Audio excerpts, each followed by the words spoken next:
Detrás de esta historia, en todo el hemisferio y otras partes del mundo, se encuentra el afán de lucro de las riquezas en los territorios indígenas, junto con la falta de otorgarle valor a los patrones culturales que definen a los pueblos indígenas.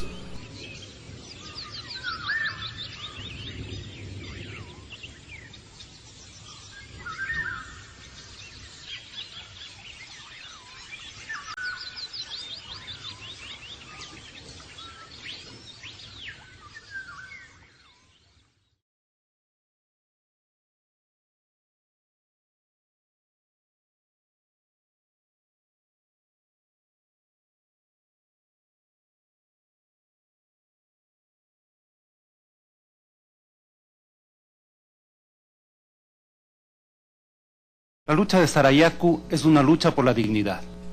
En 1996, el Estado ecuatoriano entregó en concesión 200.000 hectáreas de bosques de la Amazonía ecuatoriana a un consorcio de empresas petroleras transnacionales lideradas por la Compañía General de Combustibles de origen argentino.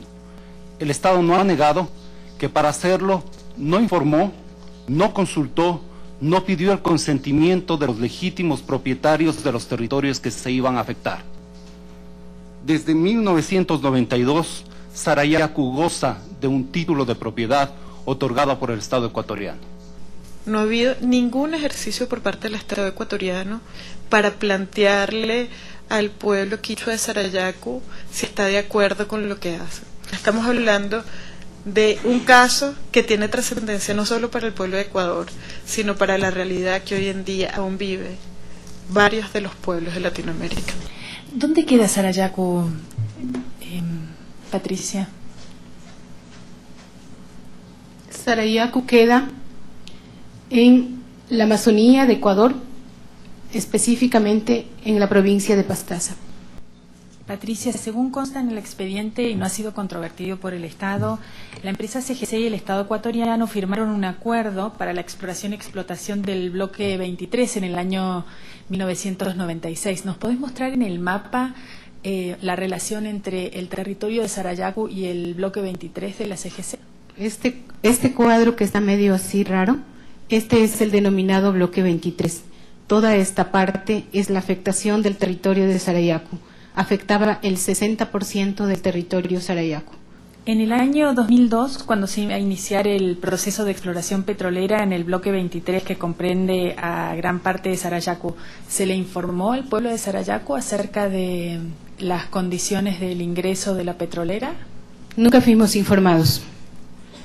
¿Se les consultó, se obtuvo su consentimiento para el plan de exploración y explotación del territorio? Nunca fuimos consultados ni se nos informó nada. Consta en el expediente que a partir del año 2008, con la Constitución ecuatoriana de Montecristi, se rescata en la normativa ecuatoriana el derecho a la consulta.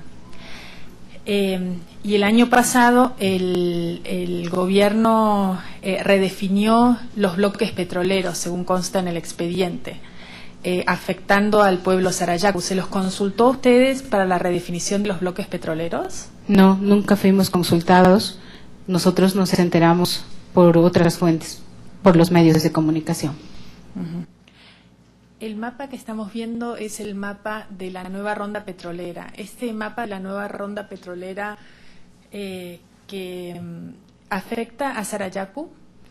Sí, afecta. Sería el nuevo bloque 23. La nueva ronda no solo afecta al territorio Sarayaku, afecta a toda la región amazónica del centro-sur de Sarayaku y a otras nacionalidades. Como consta en el expediente, pese a la negativa de Sarayaku de permitir la exploración y explotación petrolera, la CGC ingresa a Sarayaku en el 2002. ¿Podrías explicarle al Honorable Corte de qué se trata este mapa que tenemos aquí enfrente?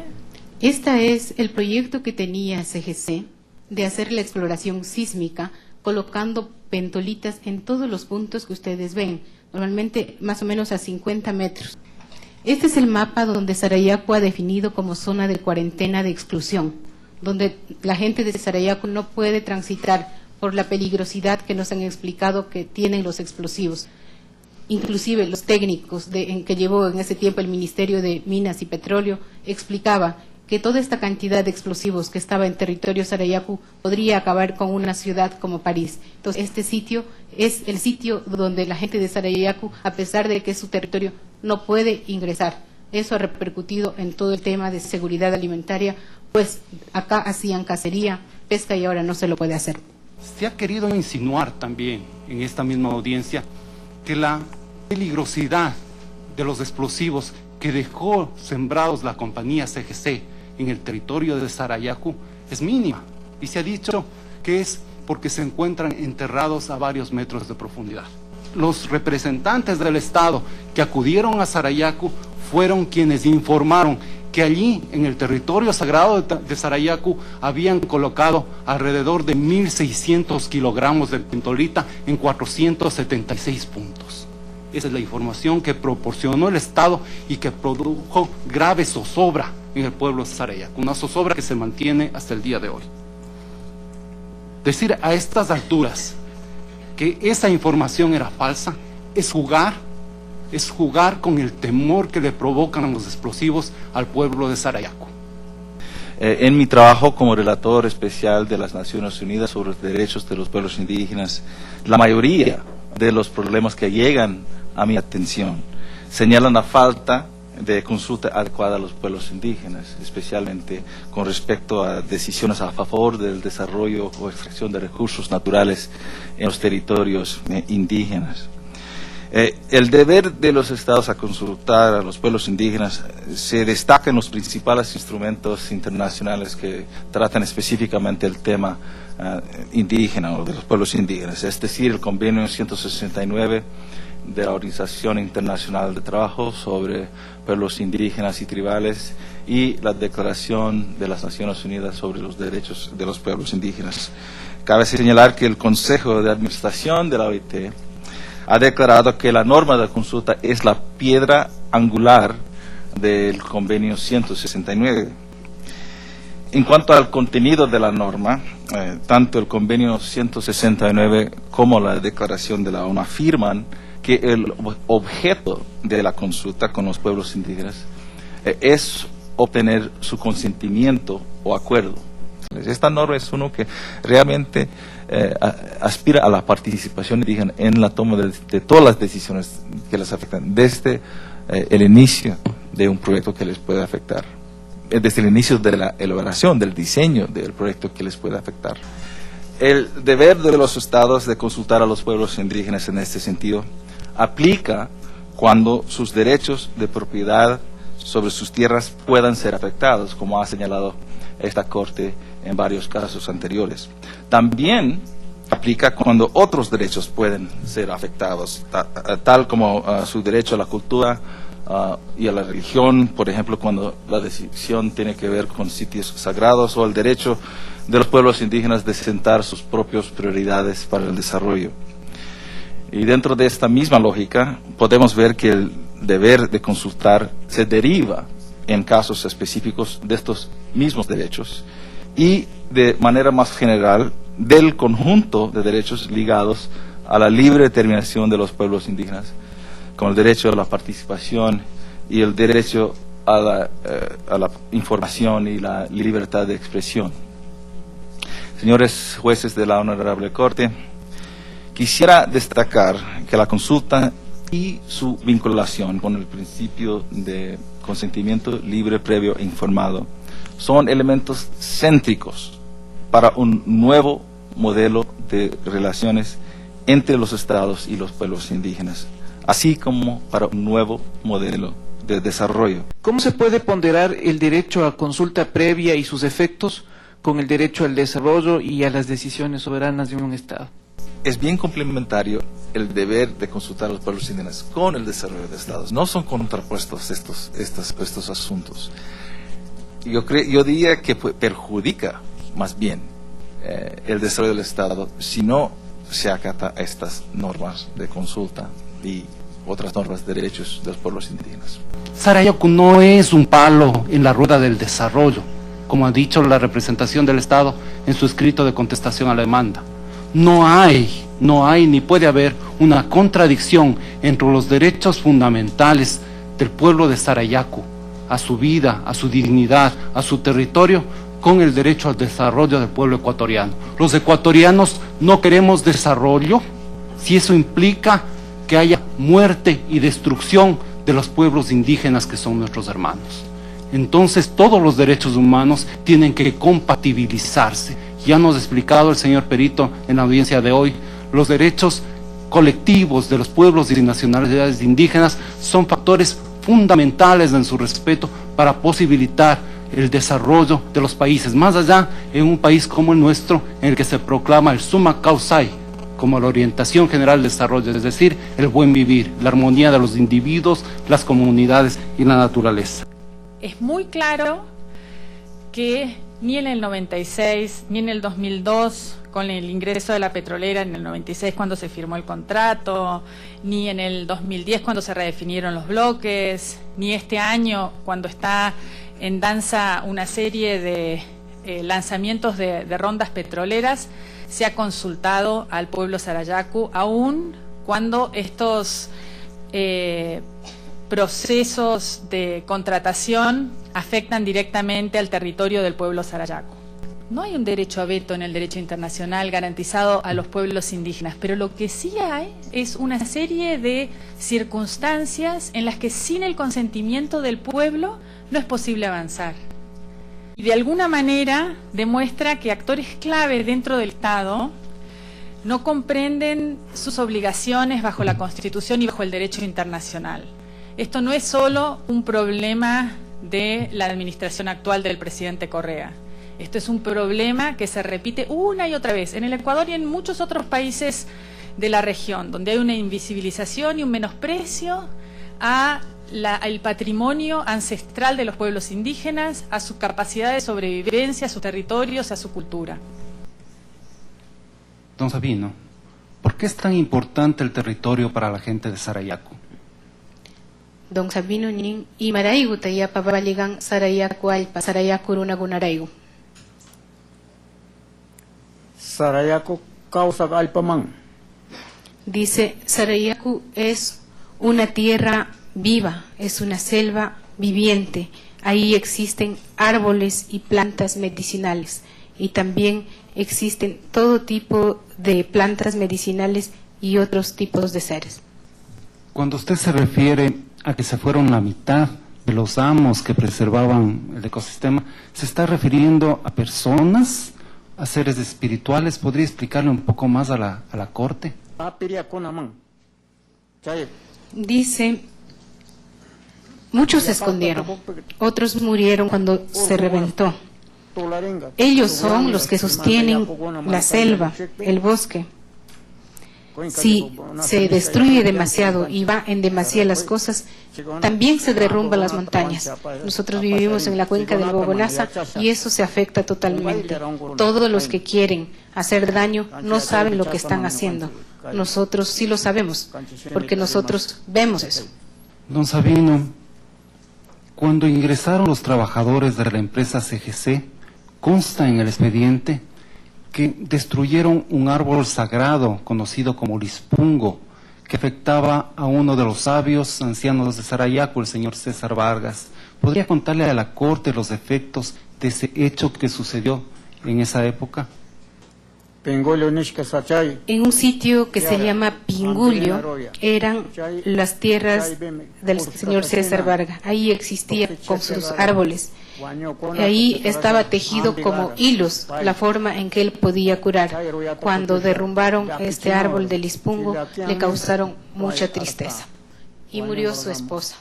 Después murió él. Tenía 2 hijos. También murió él un hijo, después el otro hijo. Ahora solo quedan 2 hijas mujeres. Respecto a las ceremonias tradicionales que realiza el pueblo de Sarayaku, por ejemplo su fiesta, ¿tuvo algún impacto la presencia de la empresa petrolera en el territorio de Sarayaku en relación a la fiesta tradicional y a otros ritos que realiza Sarayaku tradicionalmente? No hubo fiesta por 4 años en el territorio de Sarayaku cuando ingresó la empresa. Después de 4 años nos reunimos para ver cómo podíamos hacer para solucionar esto. Eso produjo que perdamos muchas cosas. porque en ese tipo de fiestas es donde aprendemos a los cantos, donde los jóvenes aprenden también a los bailes, donde la gente se pinta. Todo eso fue muy triste. Don Sabino, ¿cuál piensa usted que fue el efecto de la presencia de la empresa petrolera en el territorio de Sarayaco sobre la vida cotidiana de la gente de Sarayaco? Fue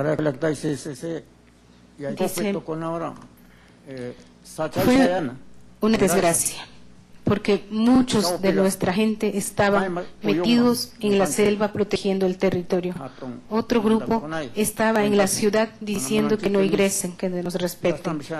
Ahí se perdieron nuestros trabajos, nuestros cultivos. No podíamos trabajar por estar defendiendo el territorio. En primer lugar, quisiera hablar de la interconexión que existe en varios niveles entre el territorio de Sarayaku, su cultura y su cosmología. En primer lugar, quisiera decir que la actividad humana, el existir, la ontología cosmológica están sumamente ligadas. Hay una relación de interdependencia.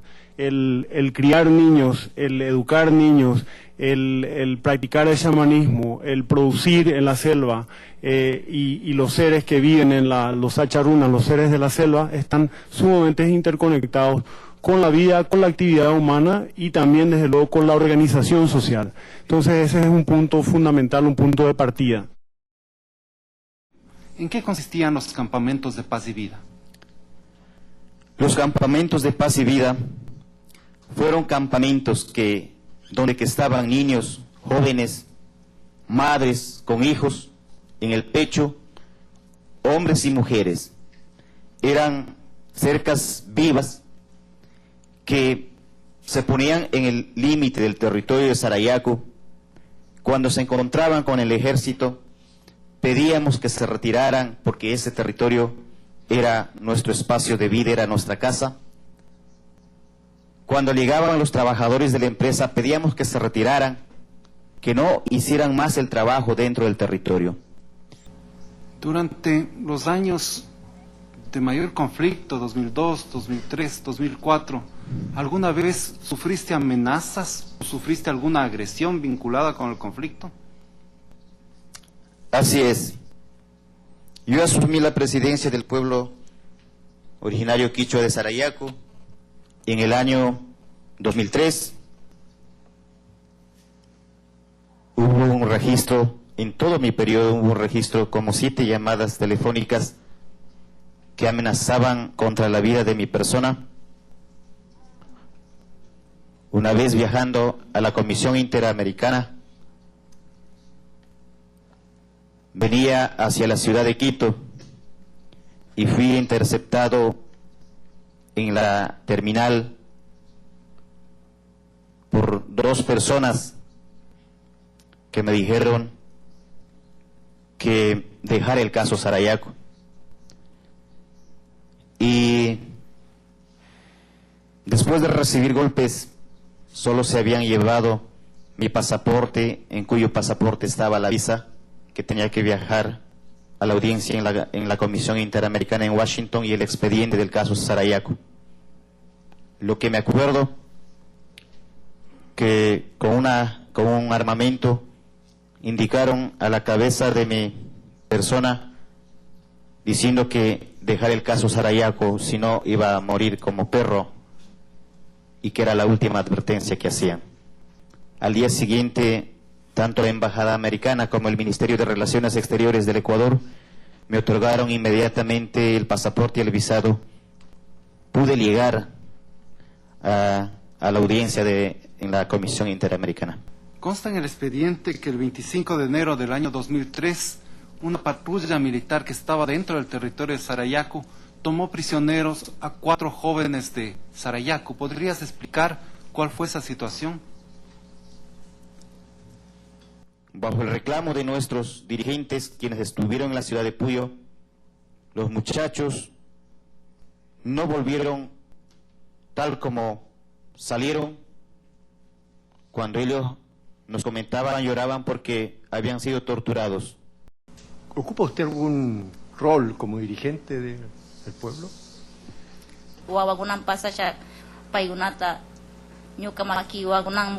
Yo no soy dirigente, soy una persona común y corriente del pueblo.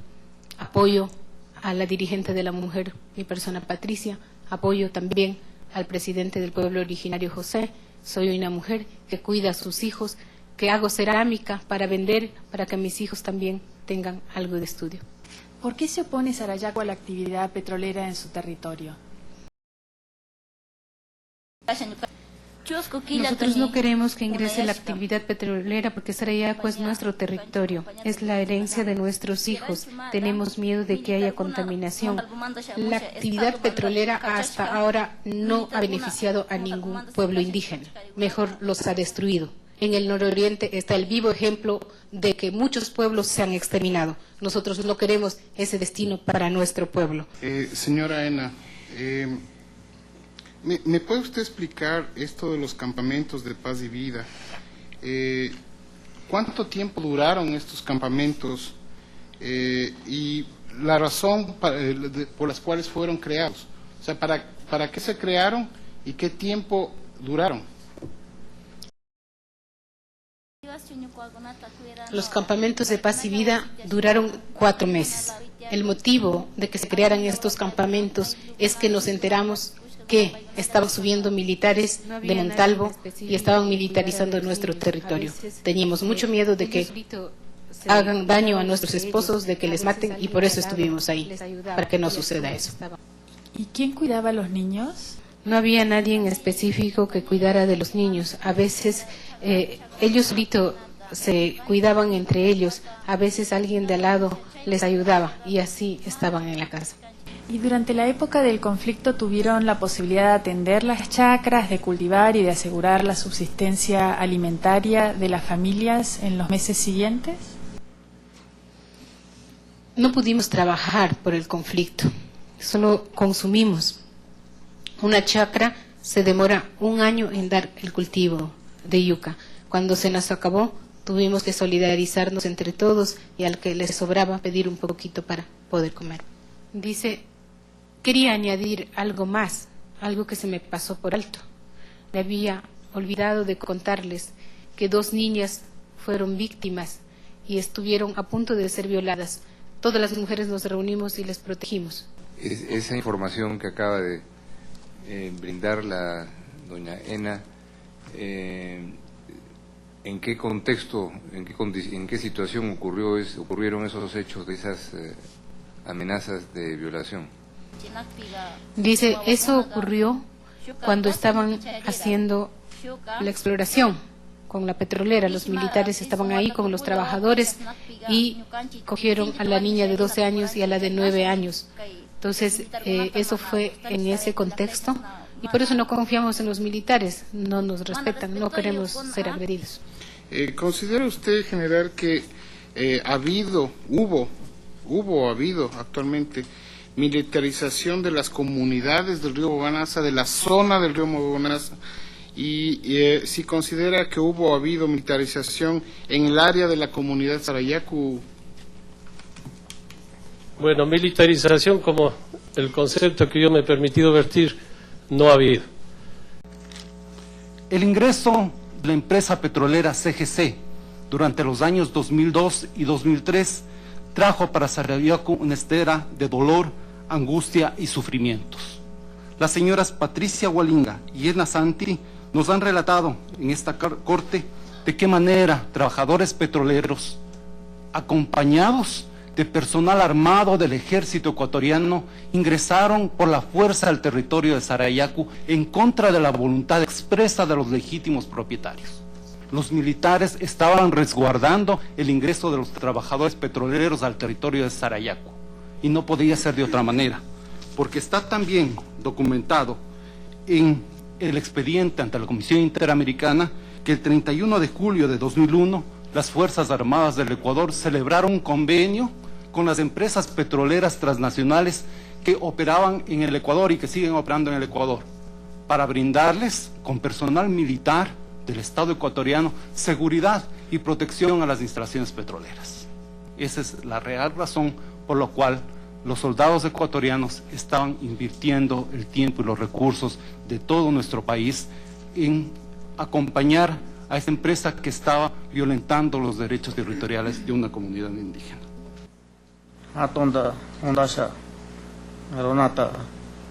Nosotros no queremos que toquen nuestro espacio de territorio, que no lo vuelvan a enterrar explosivos y a explotarlos, que no dañen nuestro medio de vida. Por eso es que he venido acá, para contarles a ustedes. Estamos aquí para solicitar para el Estado ecuatoriano repare los daños que ha provocado, que nos repare el atentado a la vida del pueblo Sarayaku, a la vida de los seres, a la vida de la naturaleza, declarando causa sacha, selva viviente, frontera de vida, como un territorio sagrado, patrimonio cultural de los pueblos quichuas. Que el gobierno, el Estado, pida disculpas y perdón pública al pueblo de Sarayaku por los daños ocasionados. Igualmente, quería compartir nuestro pensamiento desde la selva. Estamos muy conscientes que la economía es necesario y no estamos ciegamente opuestos. Que la economía de las sociedades depende enteramente de los recursos naturales, como el petróleo. Pero en ningún momento es nuestra intención de hacer daño a nadie, a las sociedades, como ecuatorianos, como civilizaciones. Sin embargo, estamos decididos a no dejar destruir nuestra selva. Eso es nuestra autodeterminación para proteger estos espacios de vida que nos garantiza el futuro, no solamente del pueblo Sarayaku, sino de todo el Estado ecuatoriano y del mundo. En cada uno de los corazones hay un pueblo que lucha con la misma fuerza que Sarayaku. Así seamos pequeños, somos el símbolo de la vida.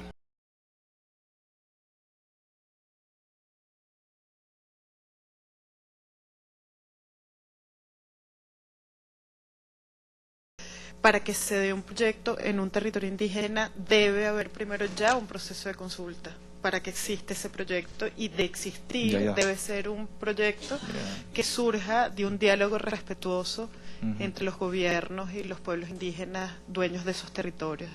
Si entendí bien, lo que quiere decir es que para que se inicie deben darse esas condiciones, que no haya proyecto, que lo que surja, que se vaya a decidir allí, es el consenso del pueblo dueño y del gobierno. Eso es lo que usted está planteando, son las condiciones que deberían ser las originarias para la consulta, ¿no? Sí, sí.